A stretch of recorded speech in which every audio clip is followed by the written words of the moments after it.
YCP అధినేత జగన్ మరోసారి తన అజ్ఞానాన్ని బయటపెట్టారు. వైసీపీ ప్రభుత్వంలో ఒక్కసారి కూడా డిఎస్సి పరీక్ష పెట్టలేదు.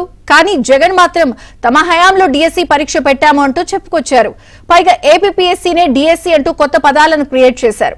మాజీ ముఖ్యమంత్రి అయిన జగన్ కు డిఎస్సి ఏపీపీఎస్సీకి తేడా తెలీదా అంటూ నెటిజన్లు విమర్శలు గుప్పిస్తున్నారు.